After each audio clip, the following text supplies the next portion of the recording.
गौरव जी के लिए हम यही कहना चाहेंगे, इनके लिए और इनके होने वाली पत्नी के लिए, कि गढ़ल बार मूर्ति आज भगवान माटी चीन के, कि गढ़ल बार मूर्ति आज भगवान माटी चीन के, कि जोड़ी सलामत रहो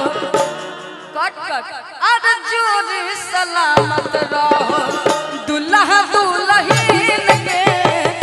जोड़ी सलामत रहो दुल्हा दुल्हन के, जोड़ी सलामत रहो। गढ़ल बार मूर्ति भगवान माटी चीन के,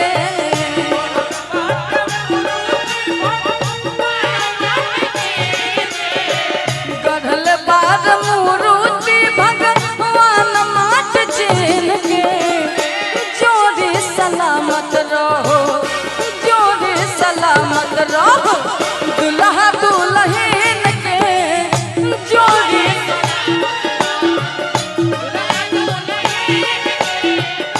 जोड़ी सलामत रहो।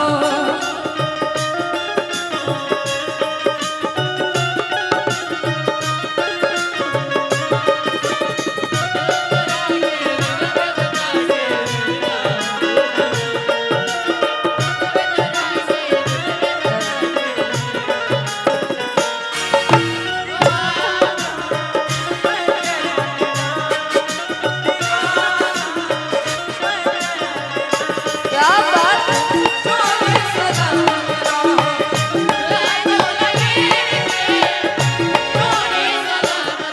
बाकी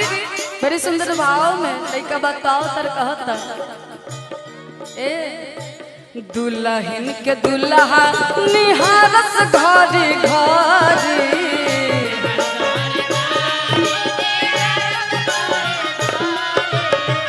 आइल बार सज के इंदलासन के पारी,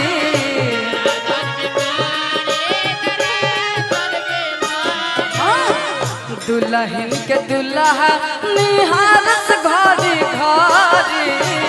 आइल बार सज के इंदलासन के पारी, मन आगराइल बाटे समझी समधीन के,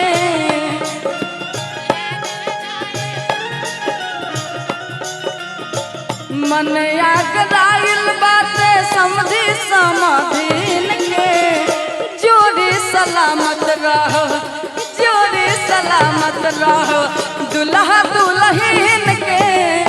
जोड़ी सलामत रहो दुल्हा दुल्हन के, जोड़ी सलामत रहो। बाकी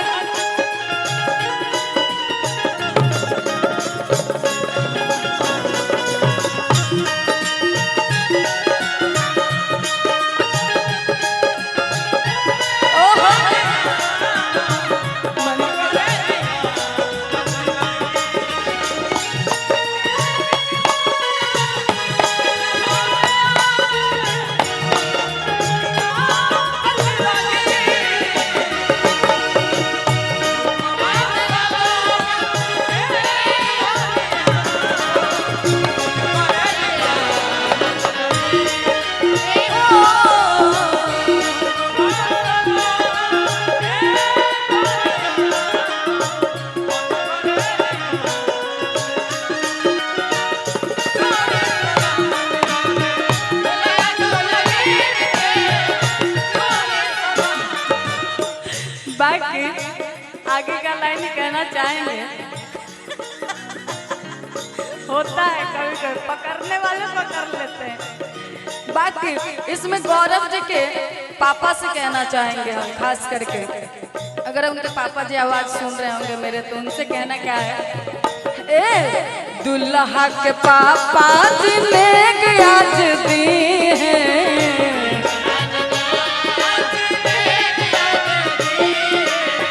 मन है नया दीती होने के बिना लिहाले,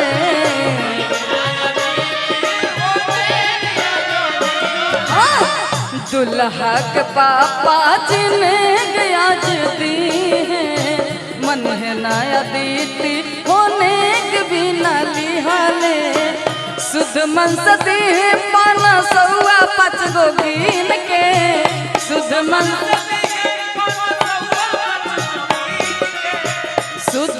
सदी पाना सौआ 5 गो गिन के कि शुद्ध मन से दी आज 5 सौआ 5 गो गिन के सलामत रहो जोड़ी दुल्हा दुल्हन के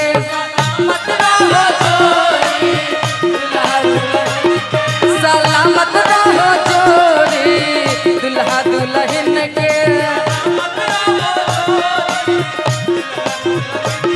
सलामत रहो जोड़ी दुल्हा दुल्हन के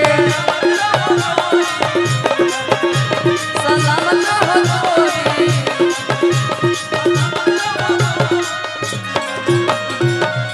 तो ये दूल्हे राजा और दुल्हन